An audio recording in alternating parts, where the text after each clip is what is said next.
Hey everybody, welcome to the Morning Devo with me, Beau. Hope you guys are well today. It's April 29th. We're almost wrapping up April. We're going to be getting into May pretty soon. Cinco de Mayo. So it should be good. Looking forward to May, and that means heat where we're at. It means it's going to just get hotter and hotter and hotter. Anyway, hope you guys are well. You could always check out the archives of the devotions at my YouTube channel, and it's Beau. It's right up there. That's the spelling, Beau. Very French-Canadian name with a lot of vowels. We're going to be in Genesis chapter 4 today. I was going to do 4 and 5, but I decided just to stick to 4. Yesterday we had a really kind of a long Devo, and that was fun. I mean, I enjoyed it, but, I thought, I'll have some mercy and go a little mellower today. And it's a beautiful day outside. Got my decaf right here, ready to go. And as always, man, I love just kind of pouring through the Bible, going book by book, verse by verse. It answers a ton of questions. And boy, did Genesis 1, 2, and 3, was it just a fascinating opening of the Bible. I mean, you already get the idea that God could be everywhere in spirit. He can be outside of time, matter, and space, and he can also be walking on the planet all at the same time. That's a really unique God. You get the idea that there's a unity and diversity with God. In the very early parts of the Bible, you can't say God is just this one of one. It's automatically thrown out in the first few pages of the Bible. God is a diversity of this. We don't know at this point in the book. All we know is that God can be on the planet walking in a body. He could also be his spirit hovering over the face of the deep. We also know that he can be outside of time, matter, and space, all at the same time. Now, this revelation will continue to grow. We also saw that, man, human beings really have a lot of issues. And these issues we'll see today as well. But we saw that there was a separation between humanity and the Creator. That sin comes in. There is a person that humans have listened to other than their Creator. Their eyes were opened. They felt shame. Their knowledge wasn't a good thing. It, in a sense, I think, was a sign of something going astray, which is really an odd concept for us that really think that education and more knowledge is going to make human beings better and greater. There was a lot of interesting things to really comb over in Genesis 1, 2, and 3, but we're in Genesis 4 today. And it says, now Adam had sexual relations with his wife Eve. Okay, that sounds pretty clear. Now, I like the New King James Version of this translation that says Adam knew Eve. The reason why I like that is because the words know is kind of important throughout the entire Bible. When you kind of read the Bible from Genesis to the book of Revelation, it's interesting that the word know is a very intimate relational word. Obviously, we see it here. Adam knew Eve. This translation breaks it down for us. Had sexual relations with his wife. To know someone is not just knowing in an acquaintance way. It certainly can be, but there's also a different kind of knowing, and it has to do with very intimate ideas, meaning knowing you in every vulnerable way you could imagine. And man, there is a specialness to that relationship because of its vulnerability.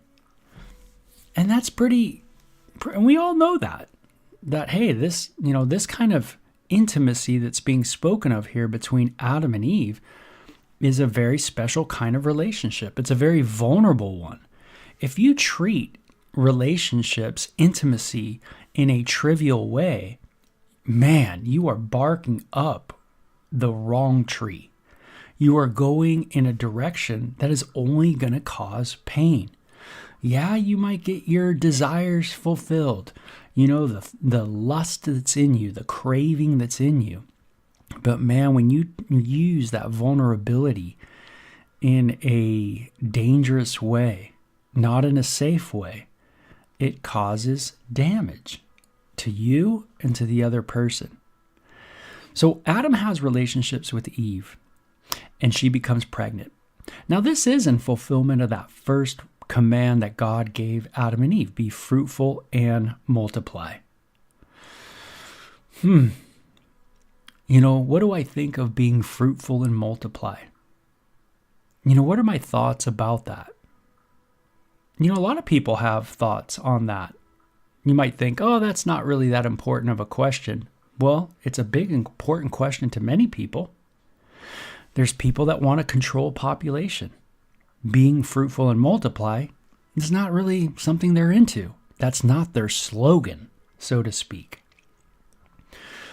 Some people think kids are just a burden and a bother, and they're too expensive. And if they have kids, then hey, you're not going to be able to, do things for yourself, because hey, being selfish is really what it's all about in this world, isn't it? And so kids kind of become a bother. But here, Adam and Eve are on the right track. They remember, hey, be fruitful and multiply. And they do it. And I think there's something to, it says something about me and how I think of children and what I think of kids and how I relate to kids. Do I find them just a bother to me? Do I find them just a bore? Do I find them just taking up my money? Do I find them just this kind of thing? What does that say about me? What does it say about my heart? And think of people of old.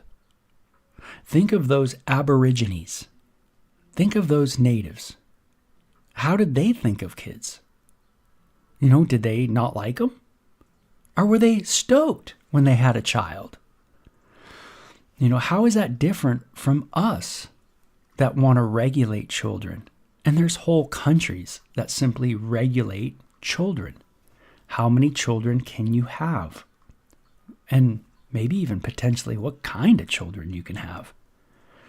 Well, she becomes pregnant. And when she gives birth to Cain, she said, with the Lord's help, I have produced a man. I love this. With the Lord's help.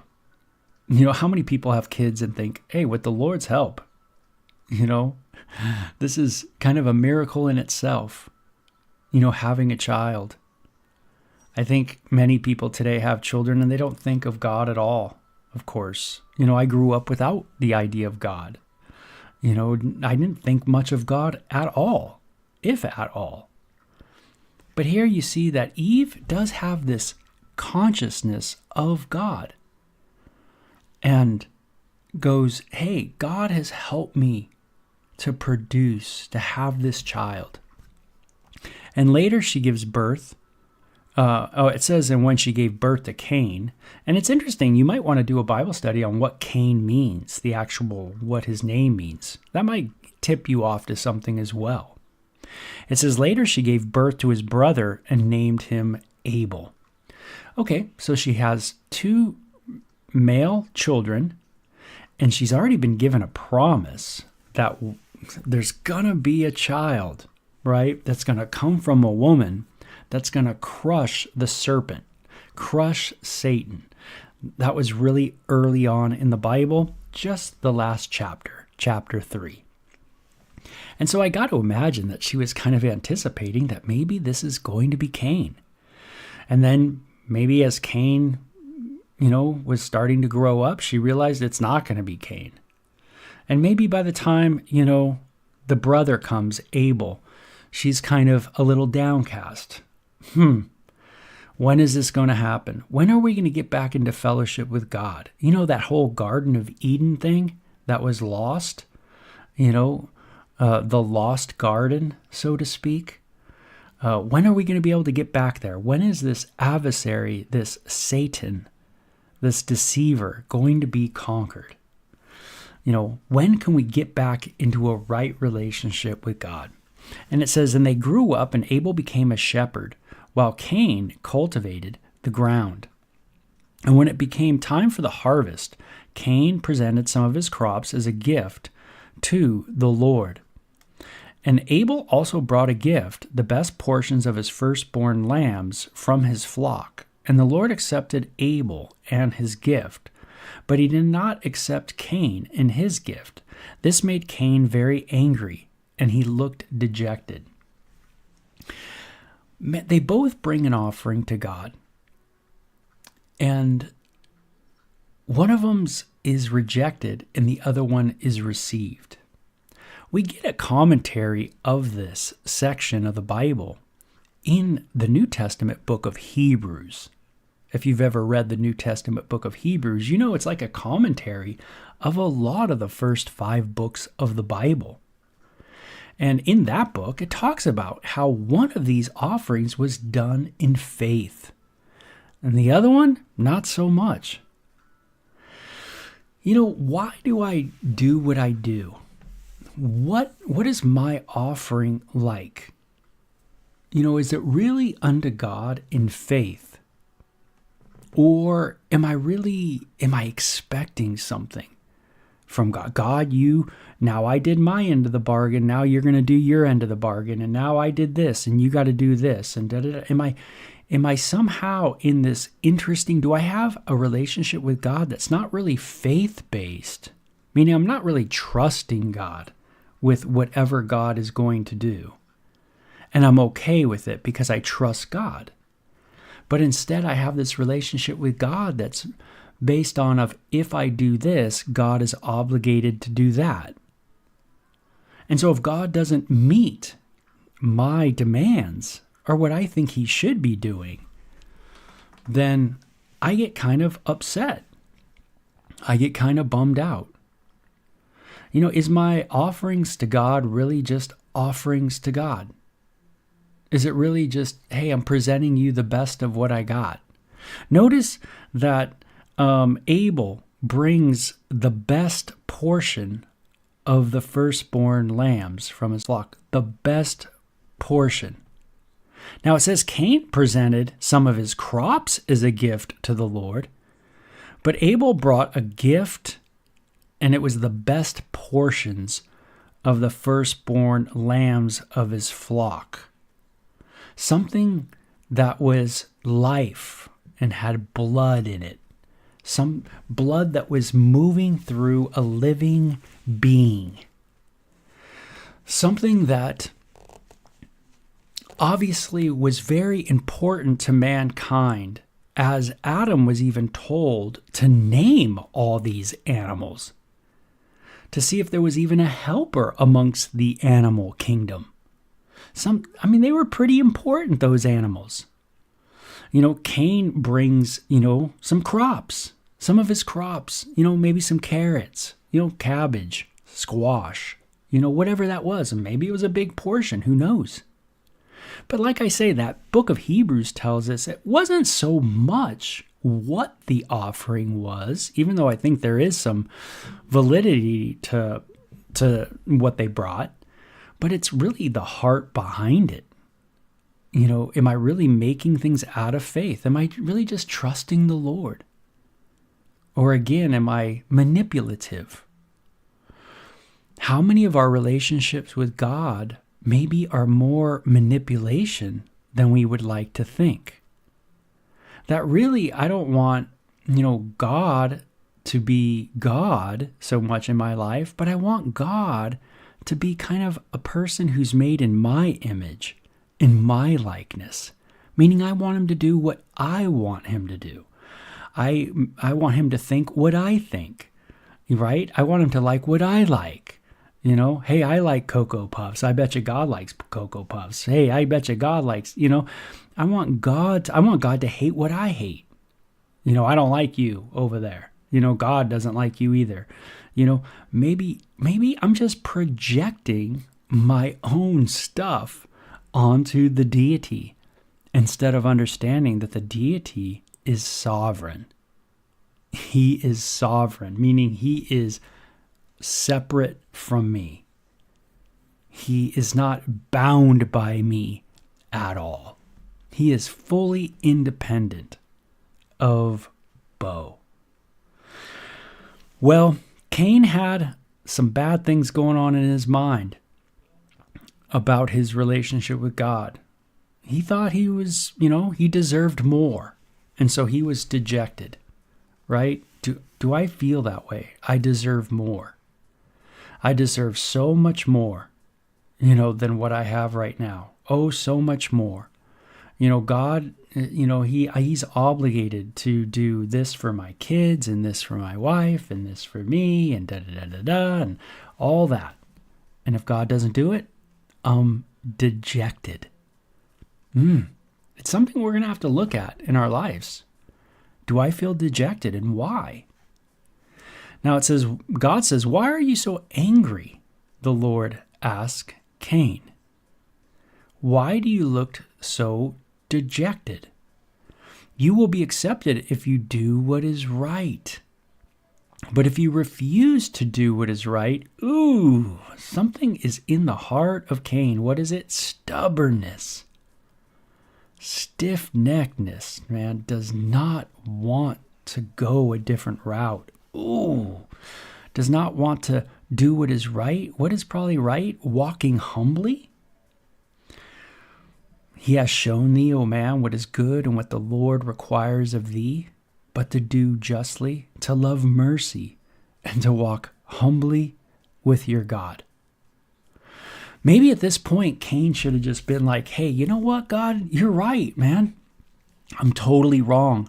Man, I'm stubborn. I'm bummed. My heart, I offered this thing, but I really didn't offer it to you. I was trying to impress you. I was trying to show you just how amazing I am, just how good I am, how much you need me, how I am. Maybe I am the promised son. Maybe I am the promised, the one that's going to come. I'm the one, I'm the one, this kind of thing. Maybe he's got all this ideas that just puffed him up. And instead of just walking humbly and saying, hey, you know what? Maybe I'm not the one. Maybe I'm not going to be this promised child, the one who would be born and defeat Satan. Maybe that's for another person. Maybe I'm not going to be the great pastor. Maybe I'm not going to be the great evangelist. Maybe I'm not going to be the great guitar player. Maybe I'm not going to be the great, I don't know, whatever, name your thing.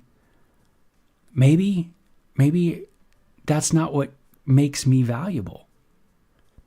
Maybe that's not what really creates value in me. Maybe it's just that I'm made in the image of God. And it's just that God loves me. And God wants to know me. Maybe that's what makes me so valuable. And not all the performance. Not all the abilities. There are people that are born that cannot perform. There are people that are born that cannot be great basketball players. They cannot be great surfers. They're not going to be great musicians. They don't have the bodily function to be able to do those things. Does that make them less valuable as human beings because they can't perform the function? They can't become, quote, great or of, quote, great glory and value in our society.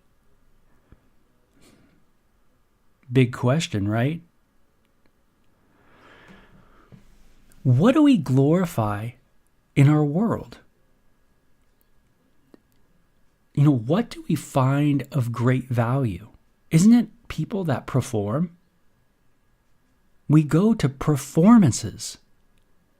We go see people do amazing things. Do we really pay money to go see someone who can't perform? No. And so we on this planet get into this behavior pattern of thinking our value comes from performance. And I'm sure Cain was thinking, oh yeah, I'm the firstborn. I'm the one I think that is the promised child. I'm the one who is going to be the great one. I'm the one who's going to, I'll show you how much veggies I'll give you. Boy, I'll give you the best of them. But the heart was wrong. Cain's value didn't come from all of that.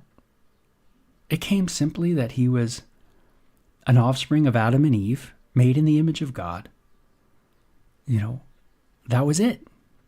And that God loved him and wanted to have fellowship with him. But Cain was stuck on his prideful performance. Am I? Am I stuck on my prideful performance? Good questions.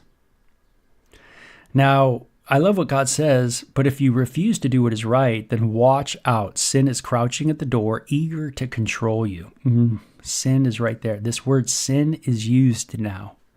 Missing the mark. It says sin is crouching at the door, eager to control you, to move you. What is this world controlled by? Why do we miss the mark so greatly? Now, God says to Cain something very cool. He says, but you must subdue it and be its master. That is really cool because there's some hope in that statement. There's some hope that there's an ability to conquer sin. And that is a great hope for mankind. Because when we look just scientifically at the human condition, we don't see much hope, do we? We see consistent failure to subdue it. Instead, we become its master. It masters us. Instead of us conquering it and learning how to conquer those inner things that are going on, all the fears and insecurities and pride, the things you can't see, the things that are, in a sense, you can't put under the microscope. I can't see pride. I can't see envy. I can't see strife. Right? I can't see jealousies and all that stuff. It's all there. We see its outflow. It is real, but it is invisible. We can't see it. We live in a world bound by things we can't even see. We can't even put it under a microscope. Meaning we can't put it in a lab and test how much jealousy you have. How much pride do you have? Right? How much envy are you having right now? Let's measure. We can't do that, but yet we see its production in the human condition. It's wild. So there is hope, though. There's hope that one day, at some point, this sin is going to be able to be conquered, especially by a human being. That's pretty cool. And it says, one day Cain suggests to his brother, let's go out into the fields. And while they were in the field, Cain attacked his brother Abel and killed him. What was in his heart? Oh boy. Now afterward, the Lord asked Cain, where's your brother? Where's Abel? I don't know, Cain responded. Am I my brother's guardian? Now, I find something else really interesting in me as a human being, and that is sometimes you can manipulate someone to have a conversation or get them into a situation to where you can attack them. I don't know if you've ever met anybody like that. And maybe you yourself have done that yourself, in yourself, and you're seeing it. where you know what's really in your heart, about this person. And you are angry and you are mad and bitter and you want to get at them. And so you get them in a situation where you can attack them. You kind of manipulate things. Let's go out into the field. You got your let's go. I got my let's go into the field. And you can attack in that vulnerable state of being alone with them. How many people try to get someone alone so they can attack, so they can go after? Wow. You can see that we are not much different than Cain, are we, as human beings? We just want to take people into our field, right? And get at them and belittle them and knock them down. Right? Because we have something similar in our own hearts that Cain had. And that thing is this hate. Hate, but jealousy, right? Jealousy, envy. He envied his brother. He not only wanted what his brother had, acceptance with God, but he wanted it at the expense of his brother. He was bummed to see his brother have it. So God asks, where's your brother? Where's Abel? And he says, Cain responds, am I my brother's guardian? Sharp attacks. Sharp responses. What are you talking about? Da-da-da-da. I mean, have you ever had that kind of attitude where someone asks you something and you get sharp at them? Oh boy, usually something's going on in our heart right at that time. Why am I so sharp? Why am I so witty? Why am I so quick to respond? Is it a revealer of what's happening in my heart? Is my heart really in a submitted place to God? Or do I feel like people aren't accepting my great performance? Oh, they haven't accepted what I do. They don't see what I do. They don't accept what I do. They don't, pat me on the back like I should be pat on the back. See how Cain is doing it? It's all about him and his performance. And don't people see how good he is? And da-da-da-da-da. And when they don't see how good he is, what does he do? He wants to attack. He wants to get at. It'll make him feel better if he can finally feel like he is in control, that he is the one who is, on top.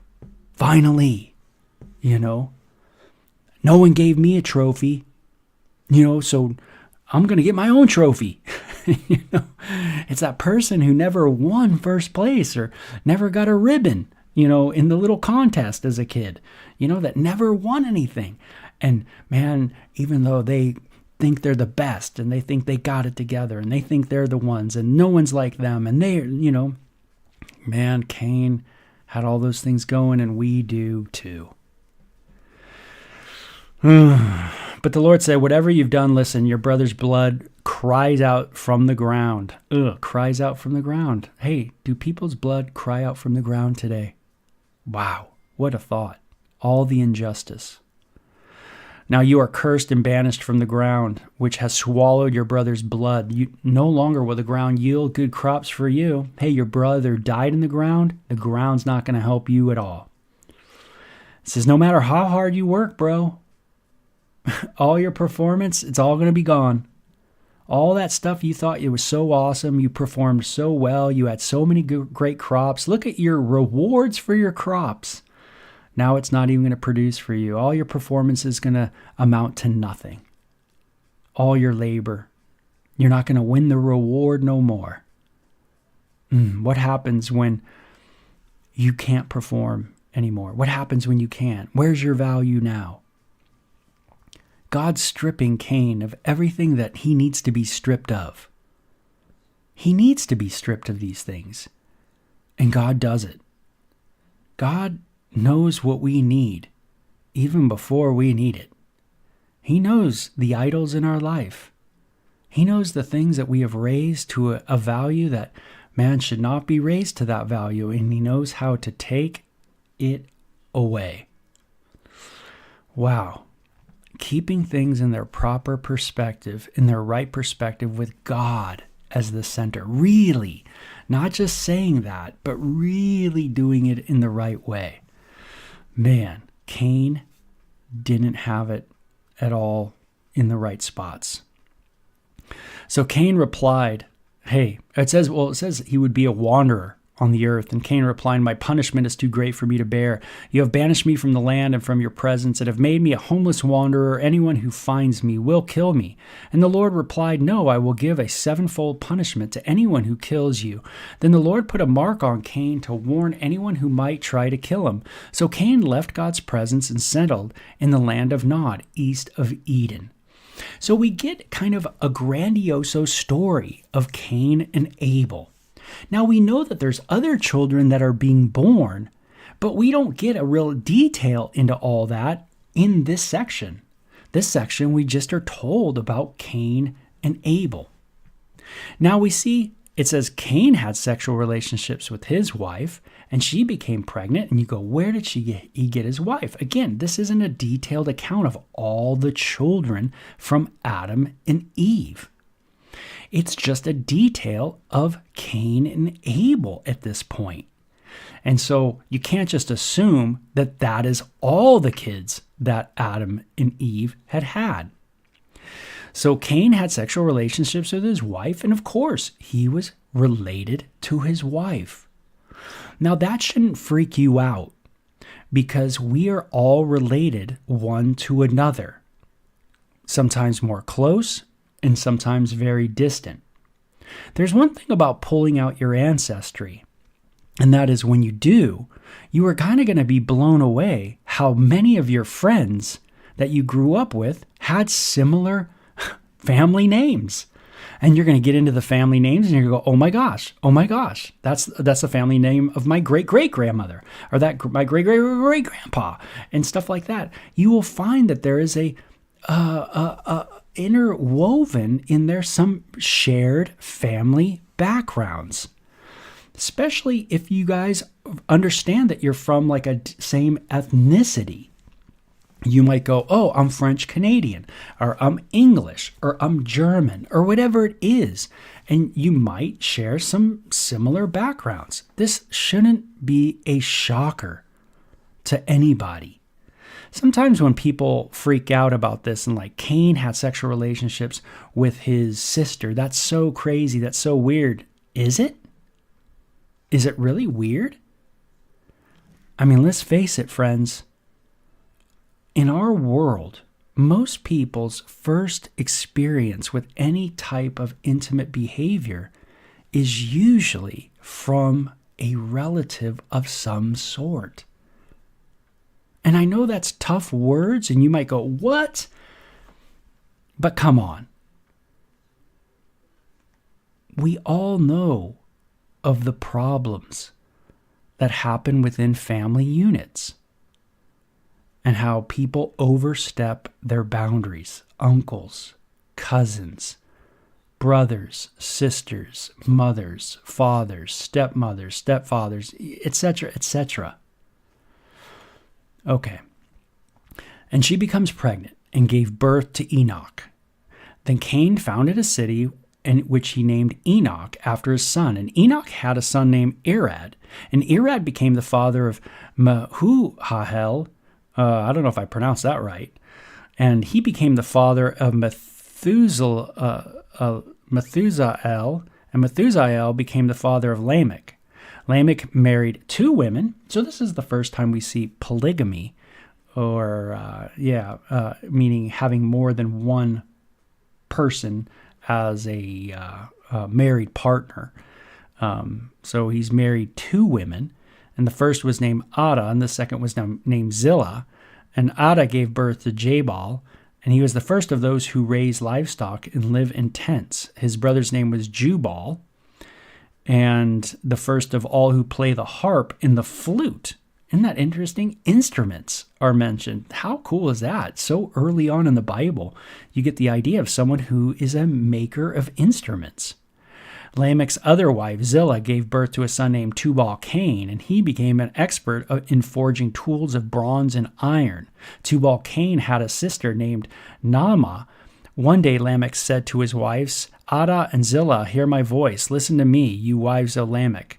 I have killed a man who attacked me, a young man who wounded me. If someone who kills Cain is punished 7 times, then one who kills me will be punished 70 times 7. Now, what we get in this breakdown, I find so fascinating, is not only are people producing children and they are obeying that command to be fruitful and multiply, and boy, are they doing it. There are some really cool studies on the early population in Genesis. And you might want to do some research on that. I think I do have some charts on that too that are pretty cool. But you get to see just how things start getting wacky really quick. All of a sudden, there's populations and people gathering together in little cities happening, and people being into making things and creating different things, and you see them going in that kind of direction. And then you see people like Lamech marrying other people, but you get a sense that there's a real prideful arrogance that's in Lamech as well. I mean, the song that is sung, right? You know, that, hey, if Cain is punished, someone who kills Cain is punished 7 times, then anyone who kills me is punished 7 times, 77 times. You know, this idea of like, hey, you mess with Cain, oh yeah, that's bad. But if you mess with me, that's really bad. And what I find fascinating is that just things get distorted relatively fast. Meaning instead of one man, one woman for life, Adam and Eve, you get the idea that it's starting to go in all different directions. You know, it's getting squirrely. And the human condition is just starting to really reveal its ugliness in an early part of the Bible. You know, you would think the Bible would be a book that's more about, man, you know, the humans are so amazing. You know, they're just so amazing. You know, human beings are awesome.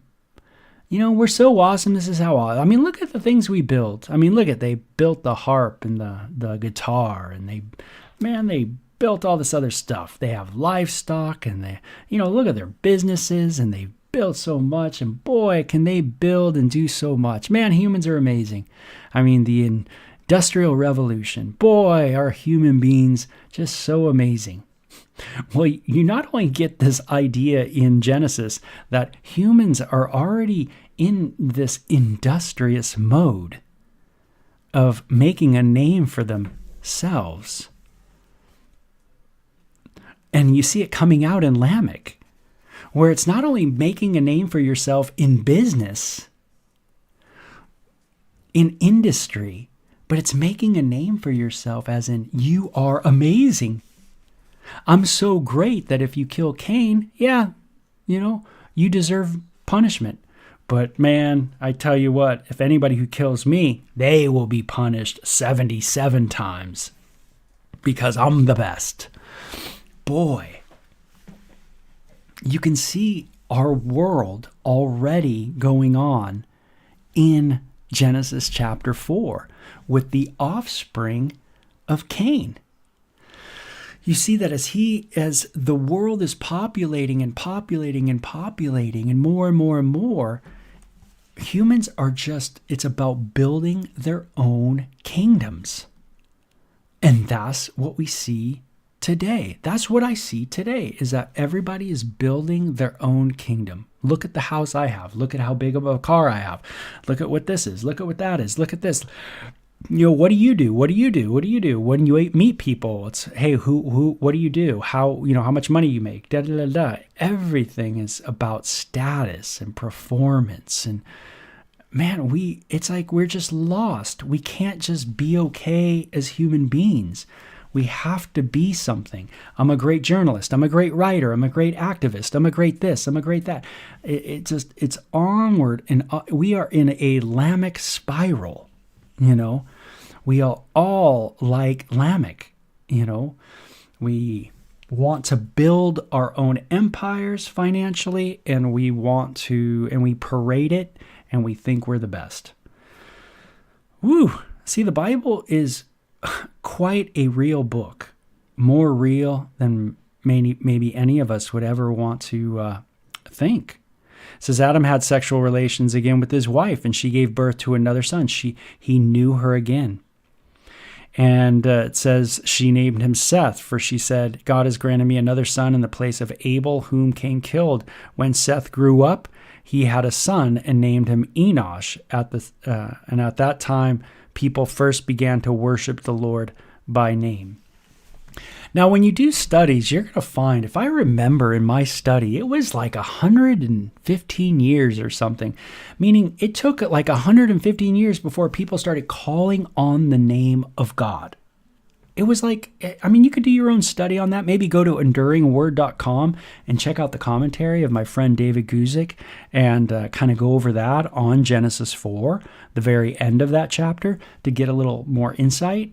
But, it's like, people, the whole Lamech thing, the whole descendants of Cain, and this whole thing that's elaborated in this chapter, you get the idea that people are just not thinking about God, right? People are not thinking about the Lord at all. They are just going their own direction. There's a whole ancestry of Cain that is just going, building their own kingdoms. And then you have Seth, this one who is also born of Adam and Eve, and who at this time finally people start calling on the name of God. There's a focus through Seth of God. Wow. Makes me think, how long does it take for me to call on the name of God? Does it take me a long time to think of God or call on the name of God? Or am I wanting to call on the name of God all the time? God, help me. God, I'm thinking of you. God, I want to fix my eyes on you. Get my mind focused on God. That's why we do the devotions, right? It's to be able to get our mind on worshiping God, looking at who God is, and that God is sovereign, and that He is the one that we are to worship, not ourselves.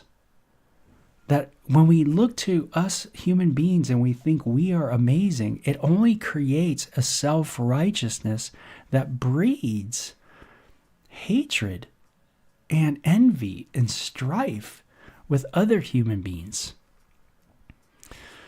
It's a sad condition. This is what's happened. This is what's called the fall. The fall. Adam and Eve fell out of fellowship with the deity, and there is a separation between us and God.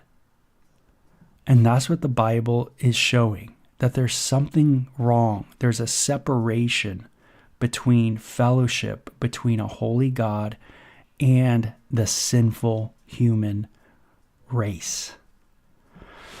So if the Bible is true, we should not see much of God at all. It would be very rare to see any revelation that there would be a separation from the deity. That's what the Bible's teaching. This made sense to me at 17 years old when I first read it. Wow. The Bible says if the Bible's true, then I should see a separation between humanity and the deity. Sin, the first mention of it, it's at the door, crouching, wanting to devour. Wow. But you must subdue it. There's that wonderful hope that one day humanity is going to have sin dealt with. Boy, how cool is that? Okay, so that's enough for today. But man, what a cool section. Chapter 4. Glad I didn't do chapter 5. I don't think I could have got into it. It would have been 2 hours. Talk to you guys later. Bye-bye.